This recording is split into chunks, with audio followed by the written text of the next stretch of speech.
پیغام اس اسٹیج سے ان اکابر کی موجودگی میں پہنچانا چاہتا ہوں کہ یہ ذمہ داری کہ ہر بچہ مکتب جائے اور مکتب میں بھی باقاعدہ مکتب ہو، منظم و مؤثر مکتب ہو، جس سے بچوں کے عقیدے مضبوط ہوں، اللہ تعالیٰ کی معرفت، نبی کی محبت اور قرآن کی عظمت ان کے اندر پیدا ہو،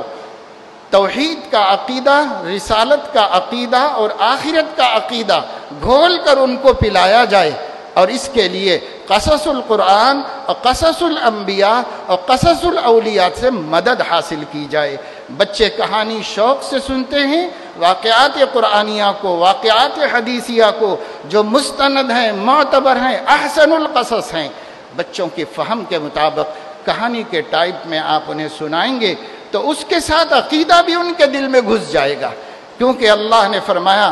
کہ وَكُلًّا نَقُصُّ عَلَيْكَ مِنْ أَنْبَاءِ الرُّسُلِ مَا نُثَبِّتُ بِهِ فُؤَادَكَ، اور وہی کام ہمیں کرنا ہے۔ ہم نے قرآن چھوڑ دیا، ہم نے حدیثیں چھوڑ دیں، اور ہم نے بچوں کو بہت نورانی قاعدہ پڑھا دیا، تو اس سے مکتب کا فائدہ حاصل نہیں ہوگا۔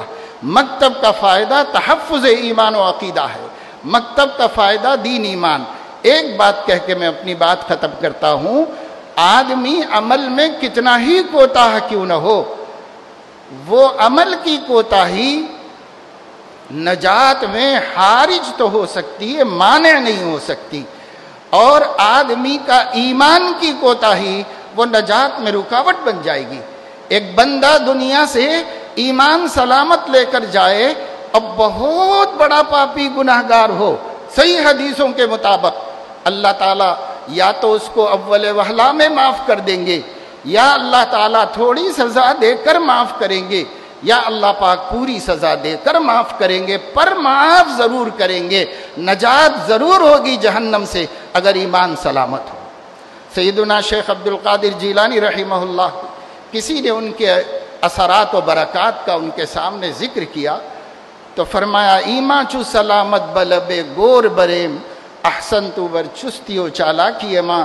اگر عبد القادر اپنا ایمان سلامتی سے قبر تک لے جا سکے تو ہر تعریف کا مستحق ہے، نہیں تو کیا تعریف کرو گے، اس تعریف کا کیا فائدہ ہے۔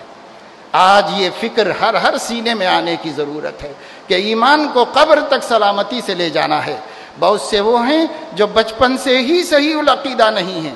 بہت سے وہ ہیں جو اچھے خاصے گھرانے میں خوش عقیدہ تھے، جوان ہو کر کالج کے ماحول میں ساتھیوں کے ذریعے دوسرے عقیدے اور نظریات والوں سے ملتے ملاتے ان لوگوں کے عقیدے خراب ہو رہے ہیں۔ ایسے میں ہماری بڑی ذمہ داری ہے۔ الحمدللہ جمعیت علماء ہند پورے ملک کے اندر بھرپور کوشش کر رہی ہے کہ جوانوں کے ایمان کی بھی حفاظت ہو، عورتوں کے ایمان کی بھی حفاظت ہو، بزرگوں کے ایمان کی بھی حفاظت ہو، بچوں کی بھی ایمان کی حفاظت ہو۔ بالخصوص بچوں کی فکروں کے لیے دینی تعلیمی بورڈ ایک مستقل ادارہ قائم کر دیا گیا جمعیت کے تحت، جس کے ذریعے پورے ملک میں بچوں کے ایمان کے تحفظ کی کوشش ہو رہی ہے۔ لیکن یہ کوشش اس وقت بارآور، مثمر اور کامیاب ہوگی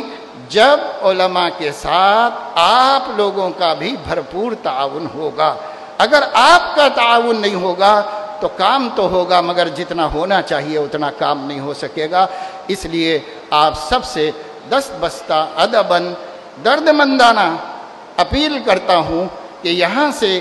ایک بندہ بھی ایسا نہ اٹھے جو کم از کم ایک مکتب کے قائم کرنے کا شوق اپنے دل میں لے کر جائے۔ ہر ایک ارادہ کرے کہ میں مکتب ضرور قائم کروں گا، چاہے مکتب کے چلنے میں خرچہ کر کے، چاہے مکتب خود بیٹھ کے پڑھا کے، کسی بھی طریقے سے ایک مکتب کی ذمہ داری اگر یہ مجمع لے کر جائے گا تو انشاءاللہ تعالی اتنا فائدہ ہوگا اس جلسے کا کہ ہم بیان نہیں کر سکتے۔ اللہ تعالی توفیق عمل